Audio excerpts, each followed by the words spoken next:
mình sổ. Nó ống mà ống chị sự ống chị. Nó Xe rồi cái chị đặt. À chị bà chơi rồi mấy cái. Đó, đây là đó, rồi làm như vậy. Chó.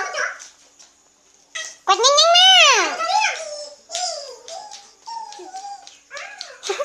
Thầy ơi, con chỗ cái ô chị nè. Cho nó quạt nha. Mình nằm thế mà. Nhanh lên. Đó, chịu tụi nó thế. Cho. Nó bảo ô đi kìa. Bây giờ bà mà xe. Nó Nó chạy. xe.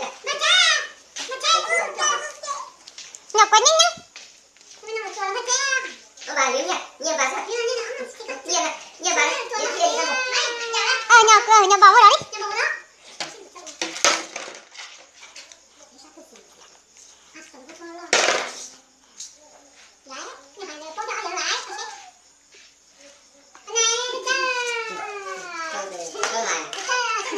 Cầm bát tuổi. Áo tư.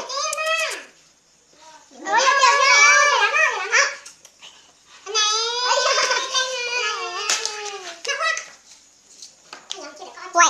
Chế một tóm đi. Lên nhanh nhanh. Lên. Mi nhu nhu.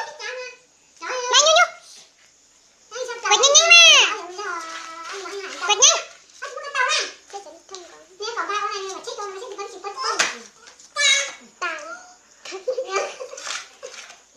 Nghe bà. Bà chạy đi kia rồi. Xe rồi. Ôi là từ ra này rồi. Cấp ở đó con. Cấp ở ngoài đó đi. Xong lấy con mà chết là bao giờ? Bà chết. Bà chết mà giờ. Thì mình nâng tập câu này, mà sẽ tin ba sẽ chim chim ngon. Bây giờ nữa. Di chuyển như là. Thì mới nghe tao được. Sao nhủ? Sao Sao không? đi? Nó mới ra đâu qua? Tụi này mình. Mi nhu.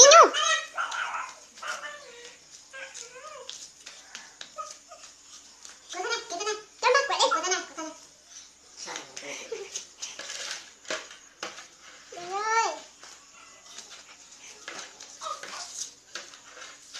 Khó khăn không đi ạ. Học được chưa? Ở đây. Để đi cắt. Để đi đổi. Tôi là cái kia hồ lắm.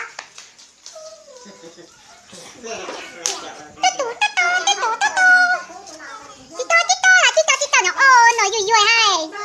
Vui nhốt. Nhỏ nhí nhỏ. Yeah nhỉ. Cho miệng pi là sao? Nhỏ nhí nhỏ. Mà nhỏ trắng đi.